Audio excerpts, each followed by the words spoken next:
All right, in this video, I have something that I think is pretty cool and that I wanted to share with you guys. In this box is my new Sig Sauer Rattler upper receiver conversion kit. So a lot of you are probably familiar with the Sig Rattler. It's a Sig Sauer's PDW version of the Sig MCX or Virtus series of rifles. This one's 300 blackout with a 5.5-inch barrel. And like I said, this is just the upper receiver conversion kit. And what that means is it is just an upper receiver that includes the necessary components to mount this to a standard AR-15 lower receiver. In this case, I'm using a Colt LE6920 lower, which has been SBR'd, so I will be able to mount a stock to this. So getting into the contents of this package, we have the upper itself, which I'm going to set aside. We have a trigger. This is Sig's AR Duo trigger, which as far as I know is just a standard AR trigger, but it is compatible with the MCX rifles, including the Virtus, which has a firing pin safety that the hammer has to defeat. So certain triggers won't work with MCXs, certain AR pattern triggers won't work, and then some will. It just depends if the hammer has the right profile and enough mass behind it to defeat that safety. So I'll actually show you guys that safety here in a second whenever I pull the upper out. Next, we have, this is just a T25 Torx wrench. This is pretty much what you can use to take apart anything on the MCX, the quick change barrel, the stocks, and some other stuff. And then also we have this little muzzle device adapter in here. As some of you may know, Sig Sauer rifles, at least their modern ones, have a tapered shoulder for their muzzle devices. But if you're going to use a muzzle device such as like a Surefire or a Knight's Armament or something else that does not have that specific taper on it, this will give it a traditional 90-degree shoulder once you install it. Got a user's manual, which I will not be using because I don't need it. This is one of 2 different stock adapters that comes with this kit. This is actually the one I'll be using.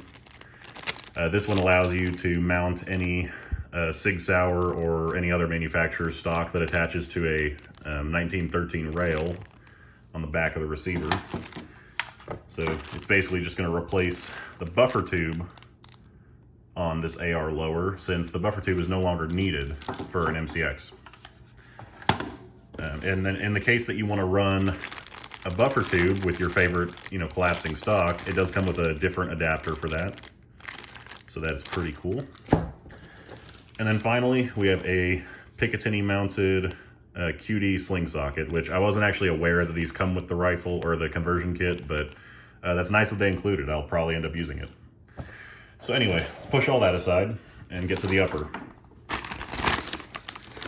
So this is the 300 blackout Rattler upper. They do sell this in 5.56 as well, both of which have 5.5-inch barrels. And in my opinion, and probably in most people's opinion, the 300 blackout is really the one to have. The 5.56 is kind of more of a niche role. In fact, the military, the only reason that Naval Special Warfare purchased 5.56 Rattler uppers along with the 300 blackout uppers that they tested, as my understanding, they only purchased those so they could use their blank fire adapters on them. So it was just for training. It wasn't actually to field them. But that's a whole nother video on its own. So this is it. Let's go ahead and take some of these components out. So it takes apart similar to an AR. You got your T-style charging handle. You've got your bolt carrier and recoil spring, which are obviously different than an AR. So, and then the upper itself. So just like any of the other MCX rifles, it has a 2-position gas adjustment for subsonic or supersonic ammo, and then with or without a suppressor, depending on what combination you're using, will determine what setting you need. Just comes with a standard 3-prong flash hider, which I will be replacing with Sig's QD suppressor mount. And other than that, just a standard Rattler upper. And then that firing pin safety that I was talking about earlier, it's located here up top. So HK also does this on their 416s. But essentially when the hammer comes in, it has to push this lever out of the way in order for the firing pin to be able to move forward and strike the primer. So that's why you hear people talk about trigger compatibility with MCXs, and including the Rattler, is just like with HK, it's kind of picky on which hammers will disengage that and which ones won't. So anyway, now we'll move into the lower receiver and installing the necessary components onto it. So starting off, I already have these from a spare lower parts kit that I had laying around. But instead of the end plate and the buffer tube and castle nut actually capturing the detent and spring for your rear takedown pin, now it's just going to be that adapter that I showed you. So drop the detent in first, then drop the spring in. And just make sure this is all lined up, which it is. And let's grab that adapter, which I already, right here.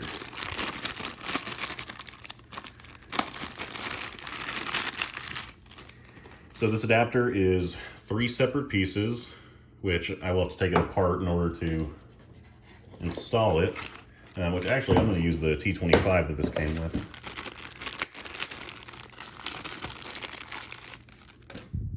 So hopefully this isn't too tight out of the box, which it is not.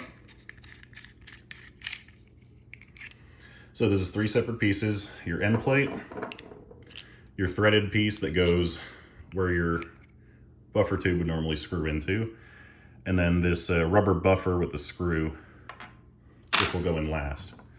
So my understanding is you just screw in, let's see, make sure I do this on camera. You just screw this in,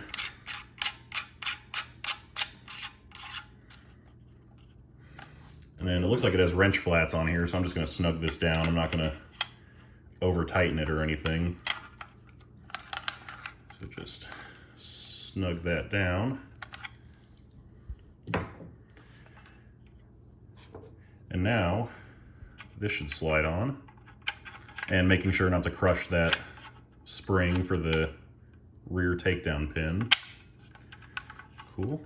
And then I'm just going to hold that down, and then this rubber buffer and screw will actually thread into the end plate, so that's what kind of sandwiches everything in there. And doing this is kind of awkward with the lower in the way, but I'm not sure if Sig recommends Loctiting this piece or not. I'm sure they probably do, because if I recall right, there's red Loctite on a factory MCX on this piece. So I'll probably go back and Loctite that later. But anyway, I'm just going to snug that down for now, just so it stays in place.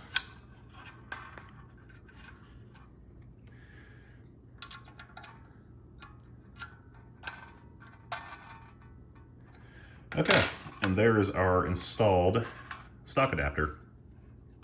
And we'll make sure our rear takedown pin works, which it appears it does.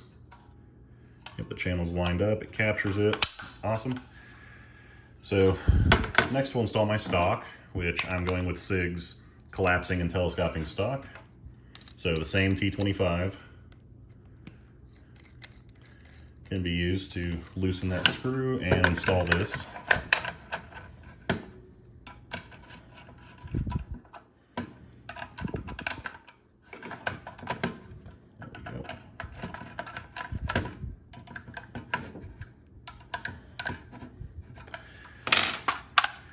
All right, so that is really the only non-standard AR lower assembly that is included in setting this up. Lastly, I just need to get the trigger installed. So this will be just like any other standard AR trigger install, where you'll install the trigger and disconnector and with their appropriate springs first, and then you'll put in the hammer afterwards. So I'll probably speed through this part just because some of you guys don't really want to see this, I'm assuming. There's a million videos on YouTube on how to install an AR trigger, and this will be pretty much exactly the same process. So that's kind of nice. They already have the springs installed on the hammer and the trigger. So you want to make sure the spring on the hammer is oriented like such.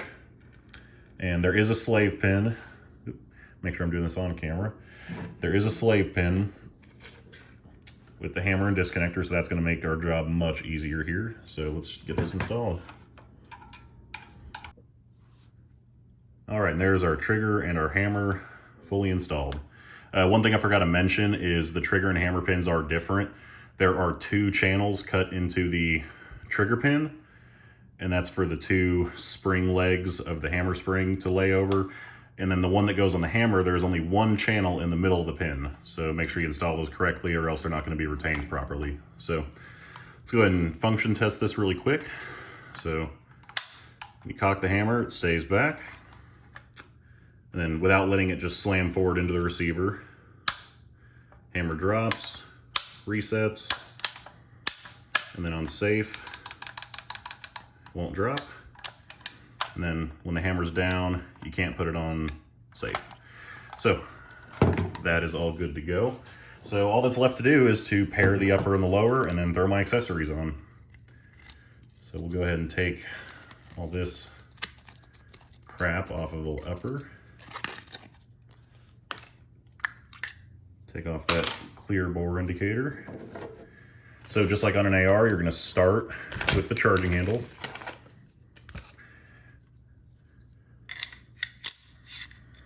Get it part of the way in, and then making sure that your bolt is in the forward position, drop your bolt and carrier in.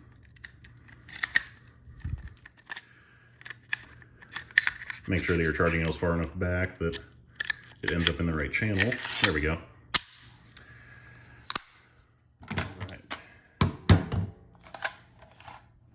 Pop our receiver pins and drop on the upper. So I've heard these are a little stiff out of the box. The charging handle as well as the bolt and the springs are all kind of stiff out of the box, so you're going to want to break those in, you know, naturally. Just go shoot it a bunch. Same with the bolt release, even that's kind of sticky, but it'll loosen up. My other MCXs did as well. So that is now a functional rifle. All that's left is to throw my accessories on. So I'll cut back to that in a second because I'm not going to make you guys watch me sit here and install these accessories. I've got a few to throw on here, but I'll come back with the finished product in just a second.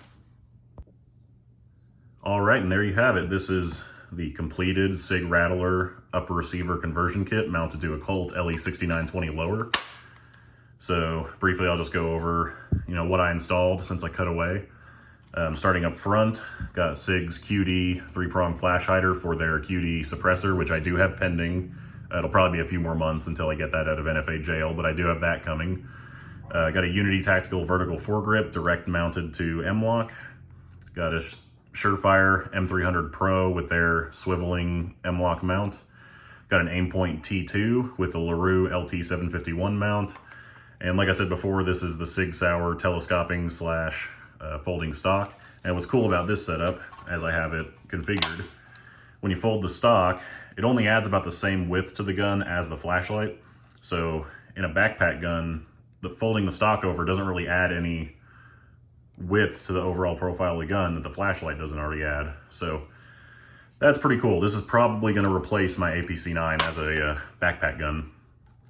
So anyway, my next video on this one will be going over the Naval Special Warfare Rattlers that I mentioned earlier and what makes, you know, a clone of one of those a clone, which obviously that's what I'm going for. I'm going for kind of a specific build that's been seen in some reference photos from when the Navy tested these Rattler uppers. So be on the lookout for that video whenever it drops. If you guys have any questions, drop them down in the comments below. I'm more than happy to answer them and interact with you guys. Don't forget to like, share, and subscribe, and thank you for watching.